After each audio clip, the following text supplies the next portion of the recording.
कुर्मी को क्या आदिवासी का दर्जा मिले, इसमें व्यक्तिगत अमित महतो की क्या राय है? बालू को लेकर आप के क्षेत्र में जो हो रहा है, कई विपक्ष के टारगेट पर हैं आप।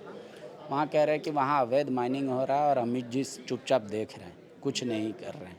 क्या वाकई में सचमुच अवैध माइनिंग बहुत ज़ोरों शोर से चल रहा है आपके इलाके में? कि जो अकेला दौड़ लगा सकता है, जो अकेला प्रखरता के साथ बोल सकता है विपक्ष में, सत्ता में क्यों शांत हो जाता है? विपक्ष में रहकर प्रखर वक्ता के तौर पे अपनी पहचान बनाने वाले अमित महतो सत्ता में आते ही थोड़ा शांत है। बात उठ रही है कि क्यों शांत है? क्या सत्ता ही मुंह बंद करा देती है? सत्ता का सिर्फ कान होता है। हमारे साथ सिल्ली के विधायक अमित महतो जी हैं। अमित जी, 2-3 विषय आ रहा है कि जो अकेला दौड़ लगा सकता है, जो अकेला प्रखरता के साथ बोल सकता है विपक्ष में, सत्ता में क्यों शांत हो जाता है? बोल रहा कई मुद्दे हैं जुड़े हुए। शांत नहीं है सर। आप देखे होंगे विधानसभा की जो अभी कार्रवाई चल रही है, उस कार्रवाई का हिस्सा हम भी रहे हैं और आप भी रहे हैं। आप चूँकि सदन के जो दर्शक दीर्घा के ऊपर से आप देखते हैं, तो आप देखे होंगे सर किस तरीके से हमने प्रश्नों का लाया है, प्रश्नों को लाने का काम किया है। और हर एक तरह के राज्यव्यापी मुद्दे भी थे, हमारे विधानसभा से भी संबंधित थे।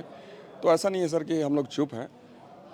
2-3 मुद्दा है, खासकर ओबीसी समाज से जोड़कर उसको देखा जाता है। हम चाहते हैं कि आप स्पष्टता से सवाल दीजिए। एक तो है कि कुर्मी को क्या आदिवासी का दर्जा मिले, इसमें व्यक्तिगत अमित महतो की क्या राय है? सर देखिए, ये सारी चीज़ें नीतिगत मामले हैं और ये केंद्र आप इस डिमांड के साथ हैं या हम ये देख रहे हैं सर कि ये जो है नीतिगत मामले हैं और नीतिगत मामलों पर हमारे बड़े भाई हेमंत जी का डिसीजन आना बाकी है। इस संबंध में मैं कुछ कहना नहीं चाहूँगा। ठीक है, आज ओबीसी आरक्षण का जो ट्रिपल टेस्ट का मुद्दा उठा, विपक्ष कह रही है कि सरकार जानबूझकर लेथार्जिक वे में कर रही है, अभी भी 3 जिले बाकी हैं।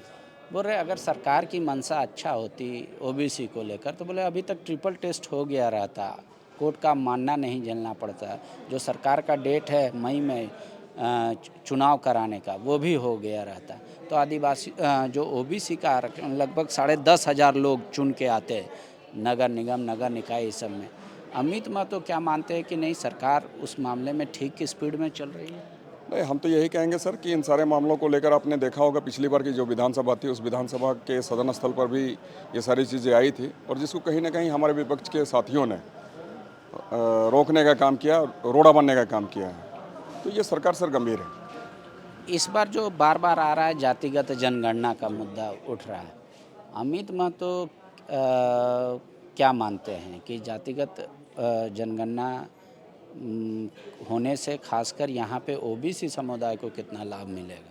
नहीं, हम तो सर यही कहते हैं कि सर बेहतरी चीज़ों को लेकर सरकार गंभीर है और इन सारी विषयों को बेहतर तरीके से देखा जा रहा है।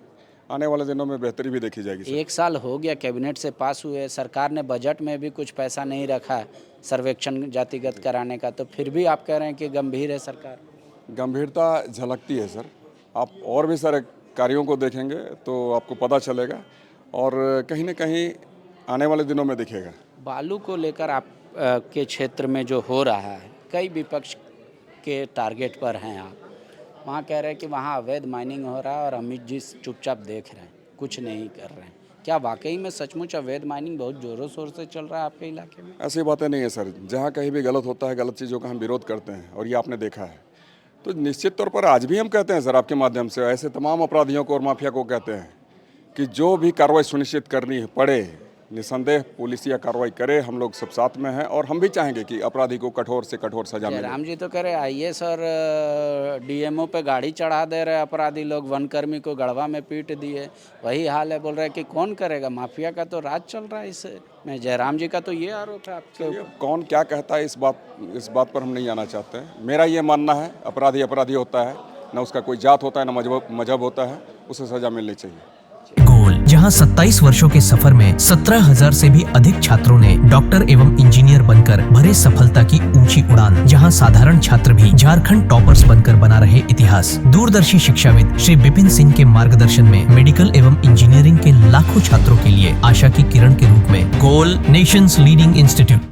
बायोम सिर्फ मेडिकल प्रिपरेशन का संस्थान। बायोम से लगातार दूसरी बार नीट यूजी में 700 मार्क्स पार। 10th पास स्टूडेंट्स के लिए फाउंडेशन कोर्स, 11th पास स्टूडेंट्स के लिए फ्रेशर कोर्स और 12th पास स्टूडेंट्स के लिए टारगेट कोर्स 17 अप्रैल से शुरू हो रहे हैं। कॉल 7360066190 और visit Biome, circular road near women's college and Hinoo, Ranchi. thefollowup.in.